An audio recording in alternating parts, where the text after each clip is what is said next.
In the following program are those of the speakers and the host, and do not necessarily reflect those of Yoakley Scott Corporation and your sports network.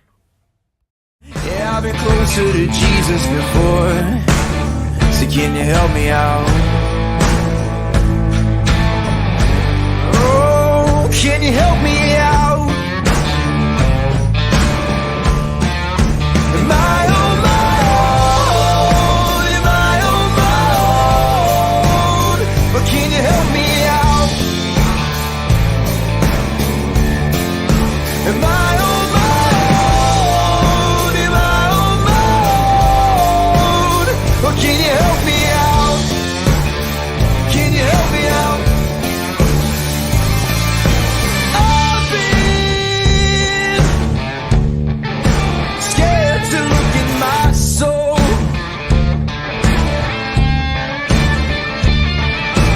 I've been afraid I would follow the road. Yeah, afraid of the things I've been told. Hello, everybody. Welcome inside a Friday episode of Running Point on ysnlive.com. As always, brought to you by our good friends at Greenwood Chevrolet in Austintown. Anthony Hartwig alongside Ty Bartell. Like every Friday, me and Ty come together to preview the football matchups of the night, and we have playoffs again. So a quick reminder that every playoff game is going to be that we talk about is going to be available to purchase. One payment of $9.99 gets you access to every game on the playlist.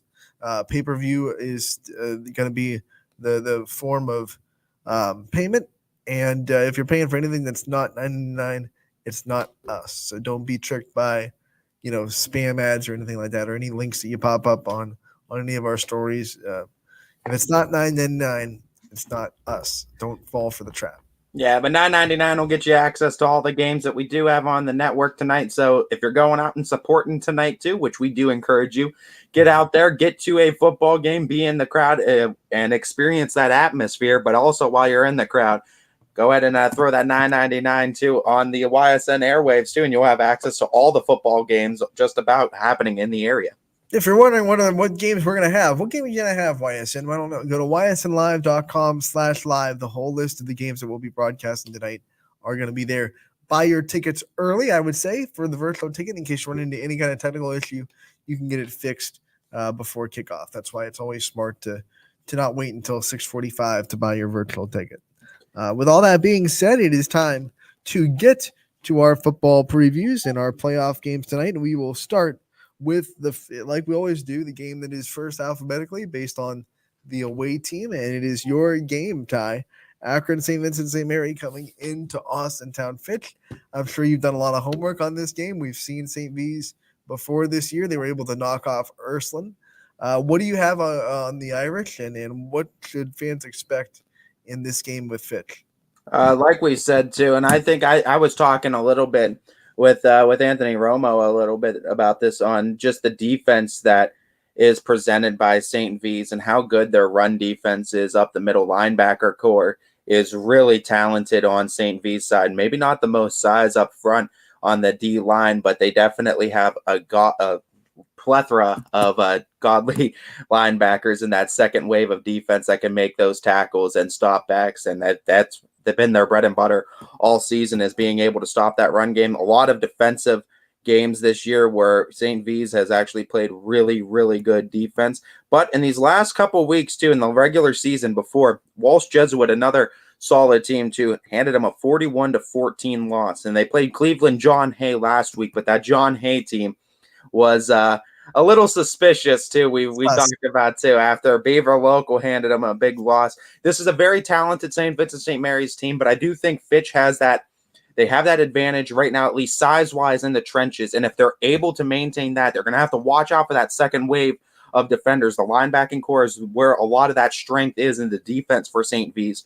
But you're going to be looking to Fitch. If they can get that run game going, open up the passing lanes a little bit for Cam Smith, Fitch should be able to handle business, but this is an offense that can score too. I'm curious on how the Falcon defense is going to react. First time ever these two teams have played each other. This never happened in Fitch history. That's surprising. First time ever. They've never met in the playoffs, never That We're same gonna thing see- with Mayfield last week. That was the first career matchup between them, and this is again same Well, situation. First career I matchup. guess with a couple of years in a row playing Warren Harding in the playoffs, it might as well get a new opponent this year. A couple of new opponents. Yeah, get a couple of first time opponents, and we're excited. I'm sure that everyone in Austin Town is excited for this first career matchup. It's a big school that's going to have a great following too. You know, St. V's travels well. Should be a packed house tonight at Greenwood Chevrolet Stadium. Ty, what's the other game that the fans should be watching the scoreboard for? Of like the winner of this game would play. The other side of the bracket. It's going to be that Akron, Hoban, and Barberton game. That's Okay. 1 versus 8, and it's going to be the winner of that one will face off against the winner of this game in a regional semifinal next week. Right now, we're in the final 32 teams. Final 32 teams, I believe, in every region, or in every division, I should say. Final 32 teams in the state in every division. The way I always remember it is this: if you're a March Madness fan, we're in the second round, right? Yep. So next round, Sweet 16, then Sweet Elite 16, Eight, Final yep. Four, then the championship. So Fitch looking to get to that Sweet 16, looking to get onto neutral ground this year if they're going to go up against the Hoban Knights. But we know Barberton, that Barberton team, not a bad team at all, and they're usually solid. We'll see if they have anything in the tank to maybe pull off an upset against the Knights. they'd have to have some magic because they are the Magics. Yeah, that's a tough one. They'd have to get some of that purple magic juju. On the other side, too, Hudson and Walsh Jesuit are taking on each other. I mentioned Walsh Jesuit gave St. V's a big loss before the end of the season, and then Riverside and Nordonia will take on each other. The winner of those games will play on the other side of this bracket. Riverside also looked extremely dominant in their matchup last week against Lakeside. So we'll keep an eye on that division because Fitch is the only team we got in it. So Yeah, last be survivor. we'll be keeping an eye on some scoreboards here and there to see how other teams in that region are doing. If Fitch is able to win tonight. We're not doing too bad though in Division 3, though. I tell you that. No. We go into Division 3. That is the next game alphabetically. We go from A all the way down to K, and it's Kenston traveling to Cheney. Anthony Malone is going to have the call from Youngstown. Cheney got a little bit of a fight last week. They definitely were pushed a little bit by Alliance, but they were able to come out with a win. This Kenston team, we know how good they are. They've definitely been a thorn in some of our team's sides in the past. So this should be a good test for the Cowboys. Absolutely should be. And I mean, this has been, you look at that side of that bracket too, and how everything has fallen into place. Honestly, there's been a lot of upsets in that one. And I believe if we look at it, Kenston was one of them. Yep, 13 seed that won last week. Going into this one at 5. But we mentioned this, I believe, on Monday, and we talked about how this is actually beneficial for Cheney because if things would have went chalk, Cheney would be on the road this week, and they would be facing the 4 seed in a 5 versus 4 matchup. But not the case anymore. That 13 seed Kenston got the upset, and now it enables Cheney to have another game at Rain Stadium. So an advantage for the Cowboys, and I think it's a big advantage that they had to face a very potent Alliance team that plays very good football on both sides of the ball. And I think for them getting that kind of challenge and test first round of the playoffs is perfect for refocusing and keeping the Cowboys disciplined and keeping them refocused on that goal. And let me tell you, if you're not a fan of the 16-team playoff, anytime that anyone over the 12 seed wins is bad for you if you want 16 teams to go away, because the next option is 12, right? If it's not 16, it's going to be 12. Well, if anyone that is above a 12 seed wins, that's an argument for keeping it at 16. So if you're not a fan of the 16 teams in the playoffs, these wins like Kinston going up and beating the 4 seed, those are the ones that are like, oh man, they're bad for your argument, because if it happens once, you can always say it can happen, right? Like JP and the Angels in the outfield. Yeah. And Kenston beat University School, and we talked about that during our playoff show when University School jumped Cheney, and we were talking about how that University School didn't look good against no, they did not. Good against South Range. That was sus. They got exposed in that first round in a 5 versus 13 matchup, or 4 versus 13 matchup, excuse me. But the other losses on Kenston's schedule this year, the 3 losses that they have: Perry, Chardon, Riverside. A combined 4 losses between those 3 teams. Maslin Perry or the Perry Pirates? It is, I believe, Perry Pirates from Lake County. They're 9-2 this year. Chardon is 9-1, and Riverside is 10-1. Perry's a team that Division 5 has to keep an eye on, because remember, they dropped down from 4 to 5 this year, And Perry was a team that gave West Branch a pretty good fight in the regional semifinals last year. So everyone's talking about Garaway and South Range, rightfully so in that region, but you can't forget about Perry down in Division 5. But we'll look at that when that bridge comes.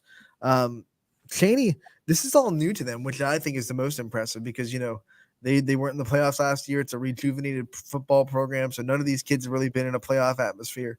They really didn't miss a beat. They didn't have those playoff jitters last year, and if they can stay away from those, I think they have all the talent in the world to win this game. Yeah, I think so as well. I think last week they definitely in that second half they were calm, cool, and collected. Right. And if they could keep that level head, you're going to almost need it 4 quarters against this Kenston team because they very well can pull off the upset once again back-to-back weeks. They're a very solid program, and you can't overlook them. All right, our next game is in Canfield. Richie Giuliano will have the call at 7 o'clock. Aurora and the Green Men come into town to play Canfield. I always have a lot of respect for this Aurora Greenman team ever since coming to Portage County. I've learned a lot about them, and they are a solid football program year in and year out, similar to what we just talked about with Kenston, another upset last week with the 10 seed in Aurora, but you kind of expect it with these kind of programs, and this is another case where Cheney's going to have a tough test in round 2, so is Canfield, even though they're going to be hosting. Aurora's losses come against Barberton, a Berlin Highland team, and a Riverside team. Berlin Highlands 11-0, Riverside's 10-1, and Barberton is 7-4. And you look at those 3 very good teams, all playoff teams this year as well. It's a very good Aurora Greenman team that have been scoring a decent amount in the last few weeks and beat a very good Cuyahoga Valley Christian Academy. That is a very good team. CVCA, very good. Yeah, so this is going to be a tough test. Canfield, though, has been leaning on their defense. Their defense has been their bread and butter all year. They have very good line play, very good second line of defense play from the line to the linebacking core. A lot of size, a lot of great tackling, and a lot of speed. If they could keep hanging their hats on that defense, too, slowing down that run game and making a threat for the passing game, getting sacks and pushing them back, I think Canfield should be fine in this one. Kristen saying, I hope that all teams play well tonight. We definitely hope that, too. We never want to see it. Even if a team loses, we hope it's in a quality effort, not because of poor play. We definitely hope that doesn't happen. But Canfield, they were tested last week. It was 27-10. Like New Philadelphia was not your normal first round pushover. So they'll have to be tested again tonight. I think Aurora is going to give them a big fight. Both of these teams were tested last week, so this should be a very good football game. And also important to note, in those 3 losses by Aurora, all of them up a Division II, all Division II teams, so they haven't lost in D3 yet. We go into Ursuline. They're going to be hosting Talmadge tonight. This is an interesting game. Can't really put a beat on Talmadge. I know they have a player, a wide receiver that's going to Wisconsin, but other than that, hard to find some really quality information on this Talmadge Blue Devils team. Talmadge actually pushed Aurora earlier in the season. Aurora beat them 31-30 in week 6 of the regular seasons. Talmadge is 9-2 on the year, coached by Mike Hay, and they're a solid team. Their other loss, too, came to Berlin Highland, which is an 11-0 team. So they lost to Aurora, which is playing Canfield in the second round, and they've lost to a 11-0 Berlin Highland team that is always good, too. Highland Hornets, they've been running through teams 70, 60-point games throughout the season, so that's a very good Highland team out there. But overall, though, you look at what Talmadge has done. They've gone on a 5-game winning streak now, including the playoffs, and they beat that Villa Angela St. Joe's team, but only 21-7. And that's the similar opponent that we do have between these two teams. And you see the way that they beat VASJ compared to the way Ursuline beat them, too. Thumped them. Yeah, so it's going to be interesting to see. Obviously, different teams, they match up differently. But, yeah, there's not a whole lot on this Talmadge team, but the Blue Devils definitely looking to go up against one of the state's best, as the Irish looking to get back to that state title picture. I'll tell you one thing. Ursuline's got to start a lot quicker than they did last week. They was 16-6 at halftime. They really didn't pull away much in the first half. They got to get off to a quicker start, I think, against Talmadge. I think Talmadge is too good of a team to let it hang around for a half. There was a lot of questions, I think, about this Talmadge team in the large part of the regular season because they didn't beat anybody with a winning record until week 10 when they beat Barberton 20-14. And then they, of course, beat VASJ last week 21-7. So these last 2 weeks, they've kind of proven themselves that good enough to beat quality winning football teams. see if they can do the same with Ysn. But Ysn going to have to be prepared, can't overlook it. And I don't suspect Coach Reardon is going to have his boys look at overlook. Not going to be overlooked. If you're going to beat Ysn, you're going to have to do it with your best effort. That's just how it's going to roll. But Talmadge, that's going to be an interesting game, I think. A lot of these second round games, like sneaky competitive. Don't think that just because it's a 2-7 or a 1-8 or even a 3-6 that it's going to be a cakewalk for some of these teams.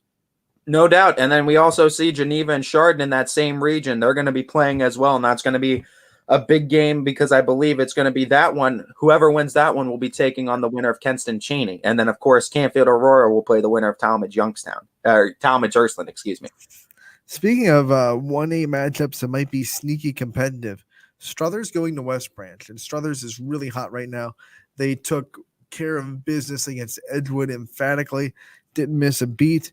And we don't really, the health of Drew DeShields is honestly a question mark. He had to leave last week's game, but Boalazos came in and played pretty well in his absence, but we don't know if Drew is 100% or what that is going to entail. Obviously, that'll have a lot to do with the outcome of this game when you look at it. I said Monday, if Drew DeShields plays, I tip the scale slightly in West Branch's favor, like 60-40, but because it's a home 60-40, I think, but because Drew DeShields, if he doesn't play, it's more like 55-45 because it's still home and it's still tough to play in Beloit. But definitely the scales tip closer to even, I think, if you don't have Drew DeShields playing for West Branch, just because of how hot you mentioned the Struthers team is. And we've gotten a chance to talk with Coach Bayek as well. Coach Bayek, I think, should be in line for talk, or should be in talks at least for one of the coaches of the year for just how well he and his staff has been able to turn around this. Yeah, great turnaround this season, and just great story out there in Struthers with those boys and how they kind of all supported each other, supported their coach, and they were able to turn the season around. It'd be one of those coach of the year picks that isn't necessarily based on the immaculate record, but when you look at it, what they did compared to how they started, that takes a lot of coaching to start 1-4 and then get your team to stay confident, turn around and get into the playoffs and get a playoff win. Sometimes I feel like, I don't know, are we counting playoffs as, I think we do count playoffs as far as our picks go for that too, for the voting of why. I think so. I believe it has, I've always thought it has something to do with it too, as far as how far you can get in the playoffs. Because I think Struthers winning that playoff game in an 8-9 matchup too. That's a close matchup. Winning the playoff game emphatically and getting to this point. Now, I think it's almost like, I feel like Schuhen, if they're able to pull off this upset 1-8 matchup, then I think you can definitely start talking about Coach Bayek being considered, I think, for one of the coaches of the year. Definitely. He's definitely in the conversation. And we've had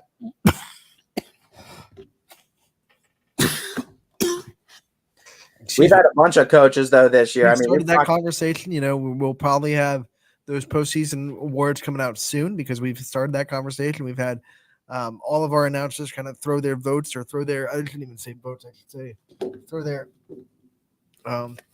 throw their opinions into the ring, and we're starting to have discussions, and we should expect that those postseason awards for football come out pretty soon. We're always excited for it. We already released our all YSN teams too, so you could check that out as well for that complete list. We changed the format around a little bit for the, usually we do the all YSN teams pretty much like your all state, your all district with the first team, second team, honorable mention that. But we just decided to just say, here's every team on our YSN wall. Here's the best teams on their roster, and we gave more players to the teams that won more games. Obviously it was if you won 10 games, you got like 5 players, something like that. So that's how we did it this time around, just to see how that worked, how that was responded to see what we want to do going forward with basketball, baseball, softball. I think it looks good too. I like it personally. I mean, my opinion, I like it just because it kind of it cleans it up, and it really is. It's a badge of honor. Then you made the all YSN team. Like these were picks of announcers that watched and followed the season closely, and a bunch of guys that paid very close attention to these teams and to the way that they played too, and who really stood out, not only on the field but off the field as well. So one of the discussions we had that kind of said, okay, let's just try this out, see how it's responded, was it's so hard to arbitrarily separate first team, second team kind of thing, like and there's so many other entities that are doing it. So what we decide might be difference between first team, second team, might not be what other people decide is the difference. So then you see someone on first team, all county or whatever, but they're on our second team, and it's like, what the heck? So it's trying to eliminate some of that, and like I said, we're gonna sort of see how it's responded, and we'll move forward with that. But all YSN team is live, and you can find it on ysnlive.com. Check out that. And like I said, the players that made it. Postseason awards are coming soon for football. We're excited for it. We already had the volleyball ones drop too, and we already had our all YSN football team drop. So Jocelyn Jordan, by the way, who won the YSN Player of the Year, just committed to Youngstown State University. We were talking about that a little off air. Abby Householder, and Jocelyn Jordan on the same team. I feel like that's their old school rivals at Fitz and Canfield. A lot of battles between those two. Now they get to be on the same team as the Penguins, so that'll be fun to watch in the future. But back to football. Struthers at West Branch tonight. 7:00 is your kickoff time, and it will be Aaron Moser and Michael Dunaki both on the call in Beloit. It's going to be a high energy type of broadcast in that booth. Get ready tonight, folks, because Michael Ganaki is already one of the treasures out there in Beloit, and you're going to add the energy of Aaron Moser. It's going to be wild tonight. One of the things I really appreciate is he's a West Branch guy. He's been doing West Branch games, but he gives other teams their credit. Like he definitely, he's not going to be 75-25 for West Branch today. He's going to be 50-50 because Struthers is a YSN school too. He gets that, and he does a really good job staying within that framework while being the voice of the West Branch Athletics. Got to show love to great athletes when they make great plays, no doubt. Struthers coming in hoping to get the upset. They are I think they're the hottest team in the YSN family, to be honest. Like when you look at what they've done and how they've played in the last 5 games, it might be between them and like Beaver Local might be in that conversation. That's the hottest teams right now on the biggest role. But we'll see how that one turns out. Next on the slate, speaking of Beaver Local, they are next on the slate. They are welcoming in Canton South, and this is a really good defense that Canton South has. They held Salem to their second lowest point total of the season, and that first lowest point total was way back in week 1. So I kind of disregarded a little bit. No, that's not a shot at Crestview, who had a really good defense all year. But what it is they were still trying to figure some stuff out, right? They didn't have Blaze X line. They were trying to figure out how they were going to spread the ball around, how they were going to move the ball. That Salem offense from week 2 all the way to week 10 was dynamite. Even in their losses, they were scoring a lot. And Canton South held them to 21 points. Yeah, and I think the one thing that they're going to be looking at Canton South is just the defense last couple of weeks. I know Wheeling, Central Catholic, Coventry, both solid teams, but 35 points allowed by the Beaver Local defense. And I'm sure Canton South is looking at that and saying, all right, if there's like one weakness we can try to attack, if we can get into a slugfest, I definitely think Canton South has the offense to get into that. I'm curious to see. Beaver Local is going to, I think, need to bear down defensively, but I'm also curious to see if the Wildcats can slow down this very potent Beavers offense. No one's been able to. Last few weeks, I mean, just about 50 points a week, one shy of 50 against Wheeling Central Catholic, but you take that into effect, it's been, 6 straight weeks of 50 or more points. You know why, though? It's not just the offense for Beaver Local. They're special teams, especially in the return game. So good. Caleb White, I don't have the numbers, so I'm this is arbitrary, but I'm just guessing. He probably has the highest return yards average, like yards per return average of anyone in the YSN. Like every time I watch Beaver Local, he either has a kickoff return for a touchdown or he's putting them like through over the 50 with his kickoff returns. They have a good special teams group in Beaver Local that is really taking a little bit of the burden off the offense, giving the offense a short field. And then, of course, they have huge big play possibilities with Caleb White in the backfield. Austin Klein, that read option play is always electric with those two. So that Beaver Local offense is just rolling, but I think their special teams has a lot to do with it as well. I think so as well, but it's going to be interesting. I think defense is going to be highlighted on both sides because offensively, I think Beaver Local can take care of business. Can Canton South slow it down, though, is going to be the question. Slow it down enough because they were able to slow down a Salem offense last week. They're going to need to do the same. And Beaver Local going to need to shore up defense-wise. I think 35 points the last couple of weeks, you're going to need to make sure you shore that up against Canton South. Like I think if they were honest with themselves, their defense has not played their best the last 2 weeks. So offense has gotten the wins, no doubt. Eventually in the playoffs, you're going to run into somebody that can slow down your offense a little bit, make some stops here and there. So your defense is going to have to step up eventually. So we'll see if this is the game where they'll have to do it. Something to watch with Canton South. They went up 21-0 in weeks 10 and 11, but only won 21-20 and 28-21, allowing teams to come back in game. Yeah, second half play and the adjustments. We don't talk about it enough, but I think that's the thing. I think DJ mentions it with Coach Yeagley a lot about the second half adjustments that he makes, and Coach Guerrero, another good one in Springfield. And that really is a huge part that I don't think gets looked at enough, is the coaches that can make those really good second half adjustments and really turn the tide for a lot of teams. It's what separates the good teams from the great, honestly. Well, that's a bad omen for Canton South, because Beaver Local, especially the last 2 weeks, have been You can't be trending. That's the wrong trends for Canton South. Beaver Local, I feel like they like to be behind, because they were behind by 14 against Wheeling in the fourth quarter. They still won by 21. And then they were down at halftime against Coventry, 23-21. And they managed to score, I think, 65 points against Coventry. 56 ended with, 56 ended with. 56, sorry, I got those two numbers. You're good, but still, 56. Impressive but still, you're down. You're 21 at halftime. That means you score 56 in the total. So they're a second half team. So Canton South better not take the foot off the gas pedal at halftime if they have a lead. 35 points in the second half for Beaver Local. Yeah, they've definitely done a lot of their scoring. It's going to be an interesting game. This is not one. I feel like the margins are a lot closer than the seedings indicate, though. This is a great Canton South team that beats Salem, and Salem's one of Beaver Local's 2 losses on the season. So it should be a fun one tonight. All right, last one before we take our first break of the day. It is a rematch in the NE8, and we knew a rematch in the NE8 was going to happen, because both these games last round were both NE8 matchups. So we knew no matter what, we were going to get some kind of NE8 rematch in this round. And it is Jefferson traveling to Girard. Last time these two teams played, Jefferson's defense did quite a good job slowing down the healthy Girard offense, but their offense, Jefferson's offense, couldn't get much rolling. So it's going to be interesting to see how this kind of week turns out, because it's a different offense that Girard has. Not as healthy, but still putting up points, 30 against Hubbard last week. Can Jefferson slow it down a little bit more and then get a couple more offensive plays? They only scored 14 against Poland, so they haven't been knocking the lights out offensively, but they did hold the Bulldogs to 13 points.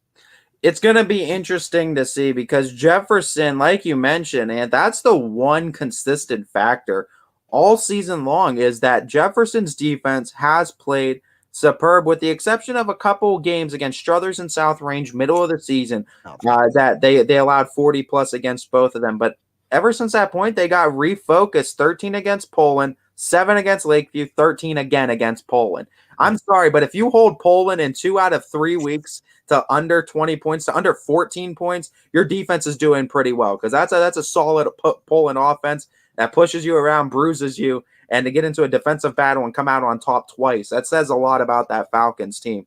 But this is a team, too, you mentioned, back when they hosted Girard in week 4, first conference game, 21-6, Girard beat them. And again, Jefferson, playing against a healthy Nico Bengala, healthy Michael Palmer, played very well defensively. But that is the question I'm looking at going into this one. Girard has still a lot of their big pieces on defense. Can Jefferson find the gaps? Can they find enough space for them to get touchdowns instead of field goals? Because they're going to need it. It's going to be tougher, too. They don't have the home crowd behind them this time. No, I think they're going to travel pretty well to Arrowhead still. They probably will. But this Jefferson team just had their first playoff win in program history, their first hosting a playoff game. So they're excited down there in Jefferson, that's for sure. Big round of applause for Coach Hanna for what he's done. And talk about Coach of the Year nominations. That's another one. And if he gets this win against Girard, that would secure him wins against. He only lost to 3 teams, so he's 4-3 against the NE8 this year. So he would secure 5 wins against NE8 competition. And I mean, you still have a chance to maybe meet Struthers too if everything goes chalk as well. So, but you want to talk about success against the NE8? They were able to do it in a playoff game last week. Gonna have to do it again. And I feel like this game, even though it's home, Arrowhead's tough to play. It's very close, I think, even wise, just because the injuries Girard's had to deal with. Yeah, and when you look at it, and talking about Brandon Hannigan, I mean, this is I would say the best season Jefferson's ever had as a football program. Like I said, it's the first time they've ever hosted a playoff game. They won that game. It's the first time they've ever even been to the playoffs outside of 2020 when everyone got in, since 1999. Respect. respect goes out to the Jefferson Falcons for going out and executing, because Coach Hanna laid out that blueprint. He said, here's what our goals are beginning of the season. Here's what we want to do. We want to compete in the conference. They wanted to make a statement in that conference before they left it, and they can do it by beating 2 of those teams out of the playoffs. They're going to be, the NE8's going to be like, good, get out of here. Thank you. Go. Get out of here. Good to see you go. Good riddance. I mean, Good riddance. Jefferson at Girard tonight, 7 o'clock kickoff. Pat Sarter and Jordan will have the call from Arrowhead Stadium. You can have that game and all the games on our playoff playlist for one payment of $9.99. ysnlive.com/live is where you can find our game schedule. Click on the game of your choice and scroll down past the advertisers. Hit that green button that says buy your virtual ticket, and then follow the instructions that follow. I'll say it again. Do not fall for anything else. If it's not $9.99, it's not us. So don't fall for the subscriptions or no subscriptions. You don't have to subscribe to anything. It's just one payment of $9.99. It gets you access to every game on the network tonight. So it's not 2 payments. It's not like you have to pay for every game.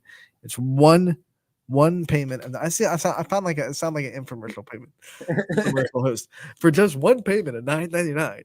You just keep repeating it. Stay tuned, though, folks. After the commercial break, we're going through Divisions 5 through 7's playoff matchups. We'll be right back on Running Point, brought to you by Greenwood Chevrolet in Austintown. I support police funding, securing our borders, and parental rights in education. I'm attorney Mark Hanni, the only Republican running for the 7th District Court of Appeals. I will always follow the law. Paid for by the committee to elect Mark Hanni judge. Dave Johnson, chairman.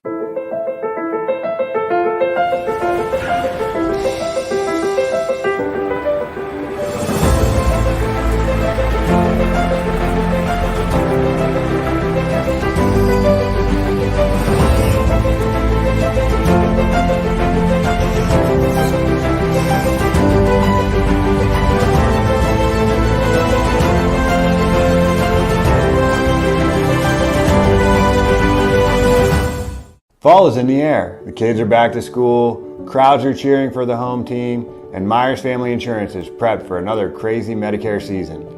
Every year there's changes, some big, some small, so it's important to have a conversation to make sure your plan is going to meet your expectations for the coming year. Give our team a call today to schedule your annual review. For all your Medicare needs, call Myers Family Insurance or visit us on the web. Check us out online at myersfamilyins.com.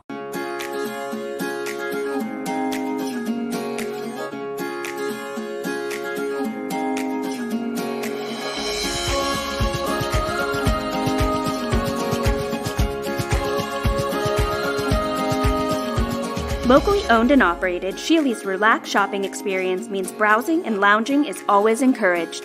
Find Flex Deal and more at Sheely's Furniture and Appliance, because the best things in life happen at home. I'm Mark Hanni, a conservative Republican. I believe in family values, the Second Amendment, and our Constitution. Vote for the only Republican running for the 7th District Court of Appeals. Protect your rights. Vote Hanni for judge. Welcome back to Running Point on ysnlive.com, brought to you by Greenwood Chevrolet in Austintown. Anthony Hartwig with you alongside Mr. Ty Bartel as we are in the Friday playoff preview. We left off with Jefferson at Girard, which is a Division 4 game kicking off at 7 o'clock tonight, and it's a NE8 rematch, the second one that Jefferson has had to go through. They beat Poland last week, and they'll go into Girard this week. Next on the slate, though, is something that is popped up in the playoffs quite a lot in the last decade. It's becoming a little bit of a playoff rivalry. Garrettsville Garfield traveling to South Range. 2 really good programs, 2 coaches that have been there, done that, and it's going to be a fun, real 1-versus-8 matchup in Canfield. My Portage County boys out here in the Garrettsville Garfield G-men are more than ready. They're definitely a physical team. They got a lot of size, linebackers in the front lines too. A lot of wrestlers on both of these teams too. So a lot of just gifted athletes that have size, but a lot of agility as well. And they're very good. They're going to be very tough in those trenches. And I think that's kind of the circle point I'm going to be looking at inside the play, is just that trench play and the big guys and how they're going to be able to maneuver around each other too. The defensive line versus the offensive line.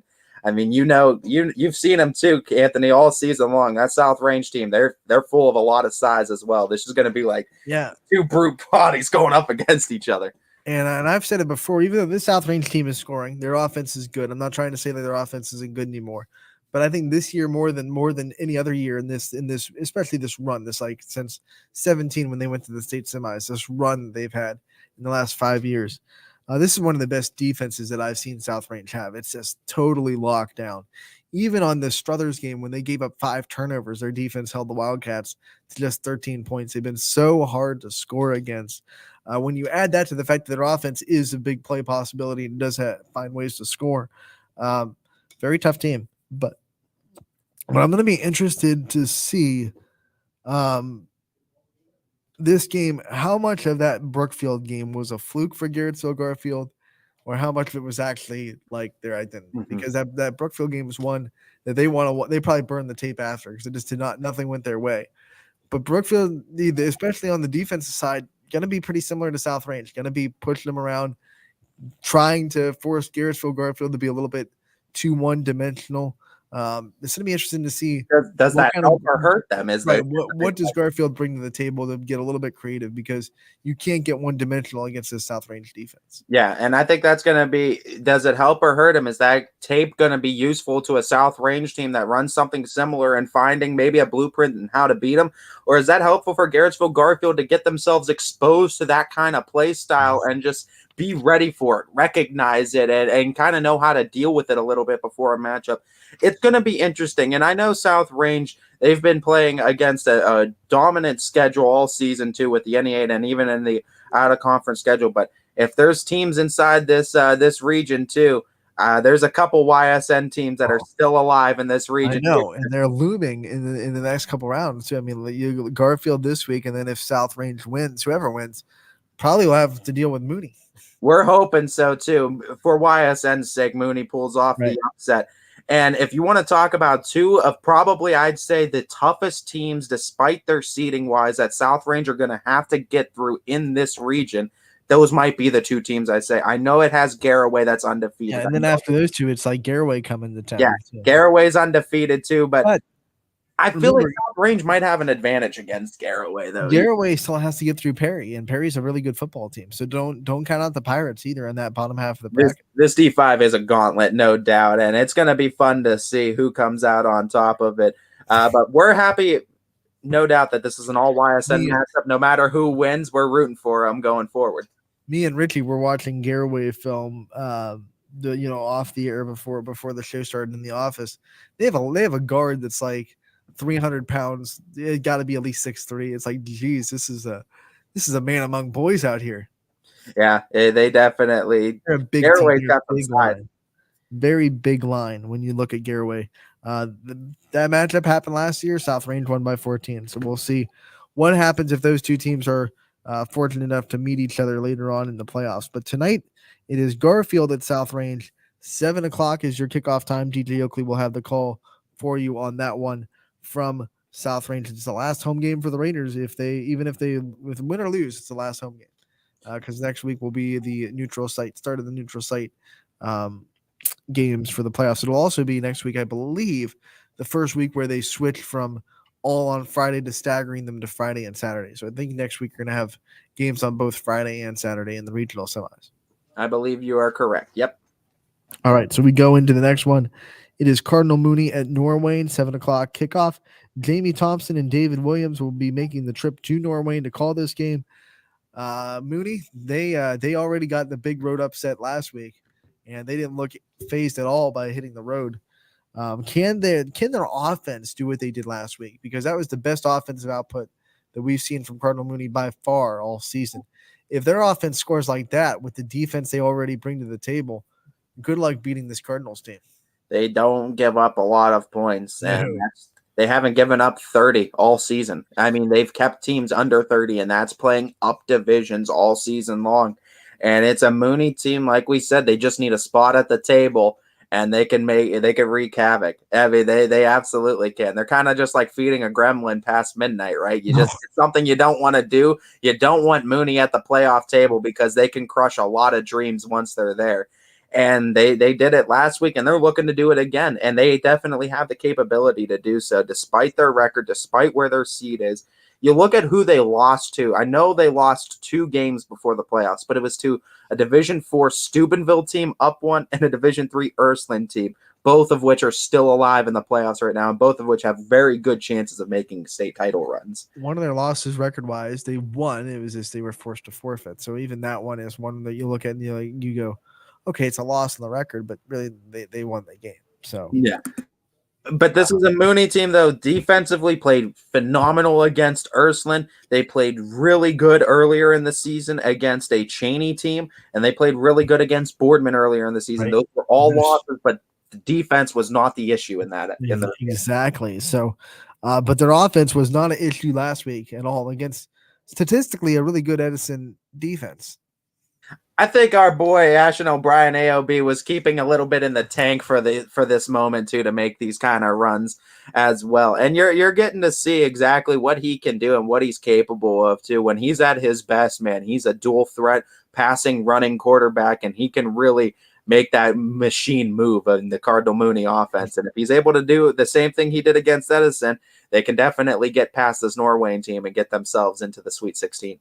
If you thought this was a normal double-digit seed, and Cardinal Mooney got punked by Ashton, it's like the MTV show. Oh man, that was a stretch. I got to do better. Do better, Ian. Hey, you threw your hat in the ring. That's all right.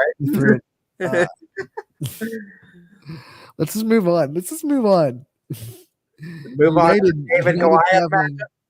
What? Move on to the David Goliath matchup, or no? We haven't. No. Okay. Let's talk about David. David and his slingshot. United going to Kirtland today. It'll be at a 7:00 start time. The 441 Gold Crew will be making the trip to Kirtland in Lake County. So, thank you to them for being able to go there. Kirtland's always a good host. We've been there before. They're very, very gracious. They give us information on their team. They've definitely messaged us before, like, hey, if you need stats on Kirtland, they're I want to give a shout out. They're Kirtland Stat Crew on Twitter. Really, really good Twitter account. When I was running back before I even got a job at YSN, when I was running the South Range Twitter account, I was like, man, I gotta be as good as Kirtland's Twitter account, So they've been doing it for a while. They do a really good job. So shout out to that. But United coming in, their offense, when it's rolling, is almost unstoppable. Unstoppable. Yeah, there you go. Just take it. I'm flailing. No, you're right. It is damn near unstoppable, and we saw what they could do against a Rootstown team when they can get rolling on offense. They got those guys all over the place. Luke Courtney, Grant Knight, some just big names that can really make life difficult on the defensive end. But that's the point I think I'm worried about with United in this last week against Rootstown. And one thing that you definitely want to shore up is that defense a little bit. And it's a similar case. We talked about it earlier in the show. But I think Kirtland's one of those teams that's looking at the offensive output that Rootstown was able to put up and thinking that they could do something similar. United definitely not much you need to focus on, I think, on offense. I think you guys are clicking on that too. Obviously, that's going to be part of the game plan, but you need to shore up defense against Kirtland too, because that's one of those teams that could score in 1 or 2 plays easily. Yeah, Luke Courtney was responsible for 56 of the team's 62 points. He's incredible last week. So when you're responsible for 56 points, that's a pretty doing the right things on good day at the office. He's gonna be hell to try to deal with on that Kirtland side. Kirtland is 4-0 against Columbiana County teams in their history, and they are 13-0 in regional qualifying games. So they have never lost in this round in their playoff history. So if United's able to pull off this upset, they would give Kirtland their first loss in the regional quarterfinals. There's always a first for something, Anthony. There's always a first for something. I should say, yeah, they're 13-0 in regional in week 12, because I have to correct that, because before it was 16 games, this was not the regional. Yeah, week 12 was not the regional quarterfinal. So back before it was week 12 would have been the regional semis, right? Yeah, because it's top 8. No, it'd be regional. Yeah, regional semis would be. Yep. Yeah, you start with top 8, so you'd be in the top 4 in week 12. So they are still 13-0, even considering that they've only had 2 years where it's been the regional quarterfinals in week 12. So yeah, there's a shocker. Kirtland's a really good football team. Like should be interesting to see what United comes out with too. Obviously, they're going to be the underdog, but there's always a first for something. Let's go, Golden Eagles. Hey, underdog starts with you. There you go. Bring out the U, Golden Eagles. Let's go. Let's continue this magical season. It was their first playoff win in school history against Rootstown, and it's their first 9-win season since 1990. So let's continue this awesome streak for United football. Absolutely. One of their best seasons in school history. So let's keep it going. You could argue best, Definitely. By the way, Kirtland head football coach Tiger Laverde, 6 state championships, 4 state runner-ups, 10 regional championships, 12 conference championships, 200 wins, 15 playoff appearances, 54 playoff wins, 54 playoff wins in 63 games played, 137 wins since 2012, which is the most in the state of Ohio. The highest winning percentage in the OHSAA history, the fastest coach in OHSAA history to 200 wins, the third fastest coach in the history to 200 wins at a school in any high school in the country. And last but not least, the 8th highest winning percentage in high school football history. Dude's a legend, no doubt. He's doing the right things down there at Kirtland. They're always a tough team to beat. And it's going to be a tough draw for United. It's going to. We're just hyping them up so we can cheer even louder when United beats them. That's all we're doing. Let's go, Golden Eagles for all sure. Right, Kirtland will host United tonight at 7:00. Once again, it'll be the 441 Gold Crews heading down there. They always bring a good game to the party. No doubt. So, Great.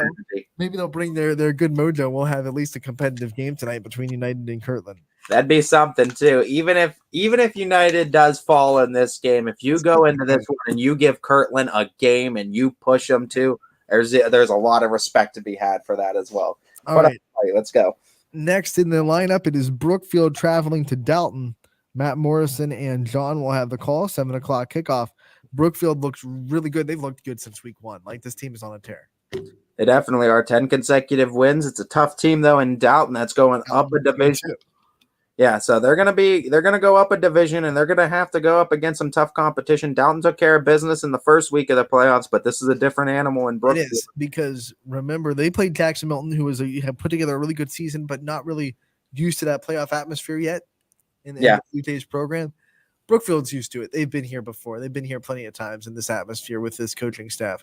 So now you're a team in Dalton that's moving up into Division 6, and you're playing one of the blue bloods of the region in Division 6. A little bit of a different task than Jackson Milton, but I don't care who you're playing. When you win the way that Dalton won last week in a playoff game, that's impressive. So Dalton is going to be a really tough out for Brookfield, and they're actually going to have to go on the road to do it.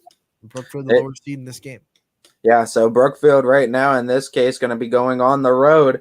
But hey, we know Brookfield community travels well, and we know what that team brings. I know the mentality that they have going into the season, unafraid of anybody. It's business as usual for the Warriors.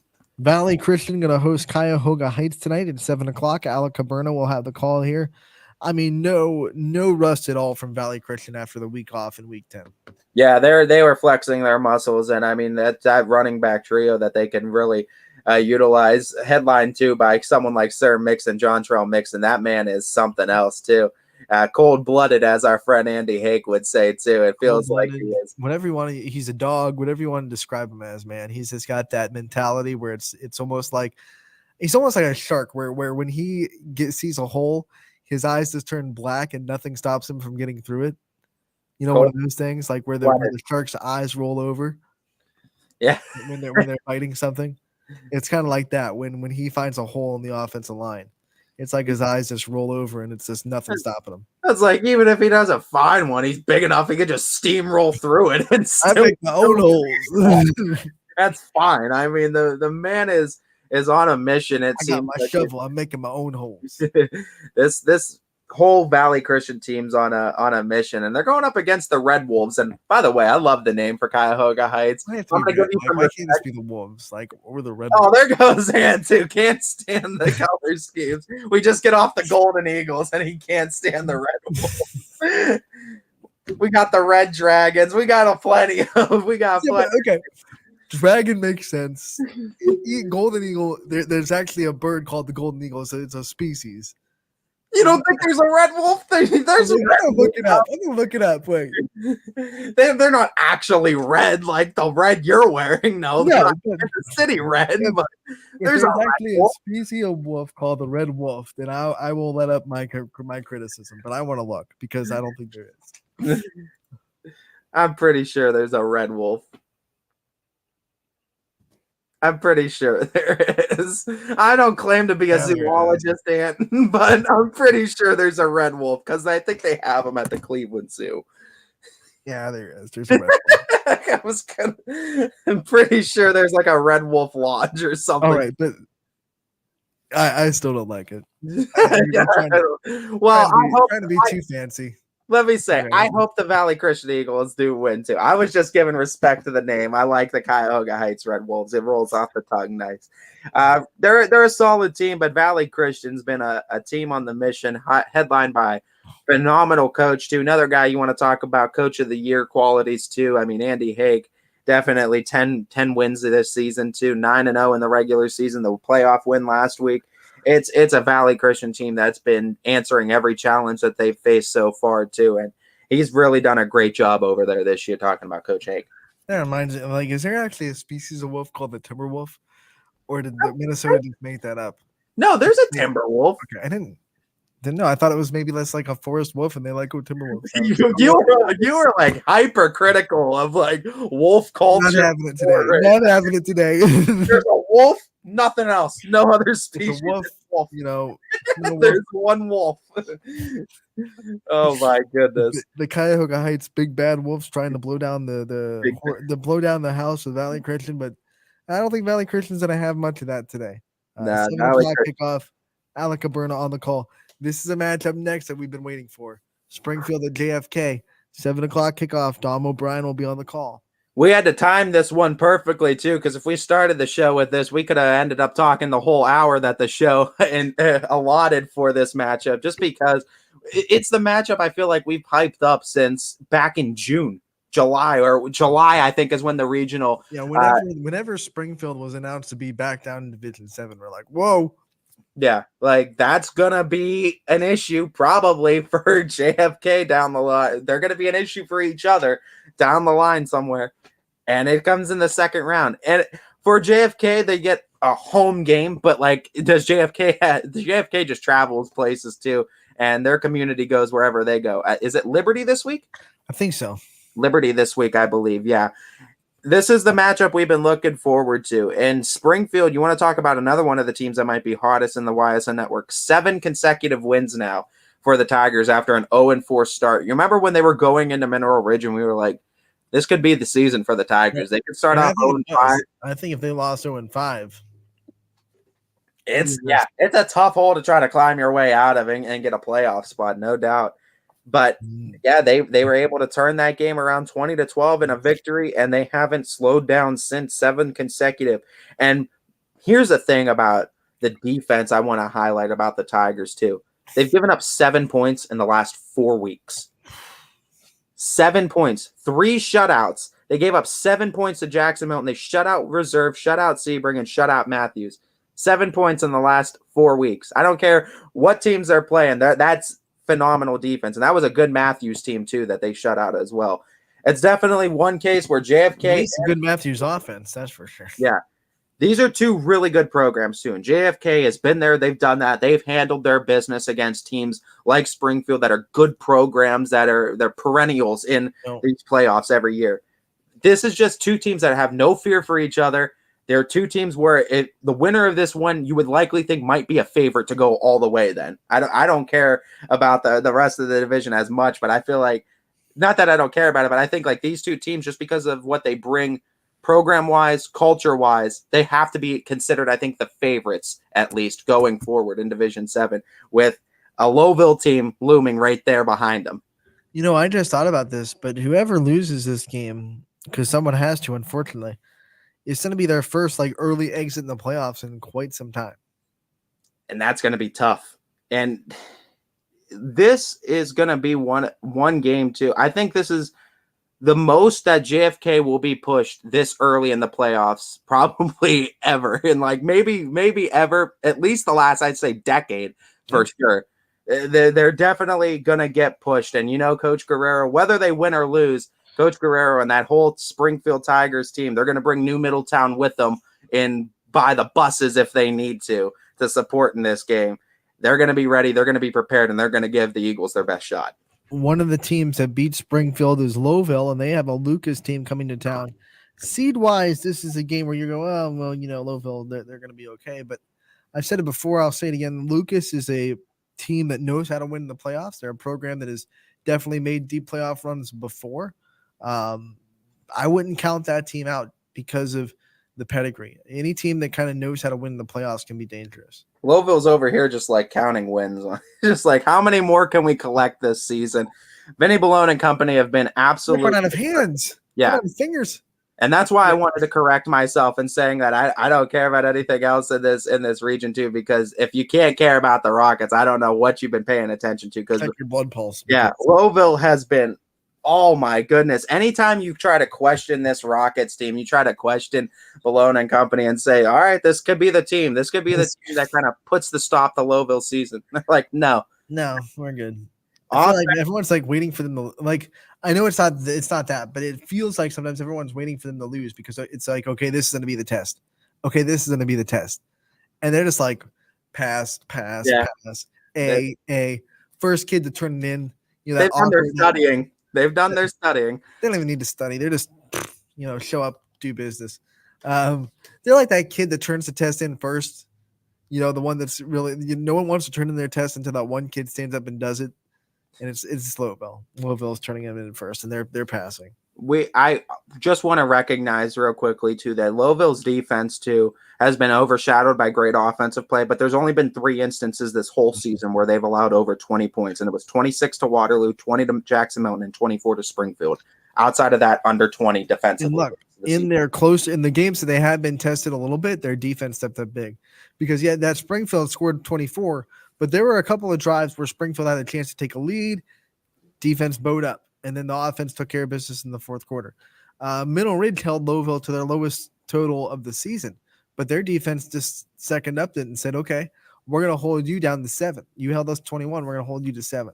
So in games when they really needed their defense to show up, they absolutely did. And they're going to need their defense to show up tonight because Lucas is going to bring a talented team and 2 an playoff experience team into this game. I mentioned being excited for this region, and I'm just really excited because the winner of this JFK and JFK and Springfield game is going to be going to that next round. And if Lowville wins this one, they're going to be going to the next round. We could see the winner of that JFK Springfield game potentially taking on Lowville in a regional final. And to think of that, because they're on opposite ends of the bracket, they can get one step closer, and that would be a great matchup too. Last but not least in this playoff preview is going to be Norwalk St. Paul at Southern in the Wigwam, 7 o'clock kickoff there. Larry Scragg will have the call from Southern. This is a Southern team that looks really, really good in their first round matchup. No bumps in the road there. Their defense is solid. And I think their defense, I like teams with really good defenses in the playoffs, because when you have high flying offenses, but your defense is just letting you get into a shootout, like I said before, eventually you're going to run into a team that has a good enough defense to at least slow you down. So you need to back up on your defense. And Southern has a really strong defense that they're going to bring into this game against St. Paul. St. Paul scored a lot last week, but they also gave up some stuff to Lisbon as well. Yeah, it's going to be a great game. And if Southern's going to win this one, it's definitely going to be on their defense. St. Paul's a solid team, but tough to play in the Wigwam, tough to score in the Wigwam when that Southern Salineville crowd's behind them. So weird things go down in that Wigwam, man. We're going to be rooting for them tonight. And you could catch some more previews too, as we're going to have our Casual Sports Podcast and our Power Hour following us too, to gear you up for week 2 of the playoffs. More perspective, more people's thoughts, more just insight on these games. Other people think differently than we do, so they'll have other insights on these games. It's going to be a fun time. Like Ty's has said, we'll have Casual Sports Podcast coming up next from 2 to 3. Power Hour has you hooked up from 3 to 4, and then it's going to be playoff night on YSN. Head over to ysnlive.com/live. Check out our schedule. Buy your virtual ticket early. It's one payment of $9.99, gets you access to the whole playlist. Scroll down below the ads. There's a little green box on the normal play window that you would use to play a regular season game. In that play window, there's a little green button that says purchase your virtual ticket. Hit that, and you'll be good to go if you follow the instructions that go on after that. Do not pay for anything that's not $9.99. We'll stress that one more time before we get out of here. Do not pay for anything that is not one payment of $9.99. Don't subscribe to anything. There's no subscription fee, nothing like that. All right. So stay safe out there, everybody. Thank you so much for tuning in today. We'll see you on Monday for a recap of the weekend's action on Running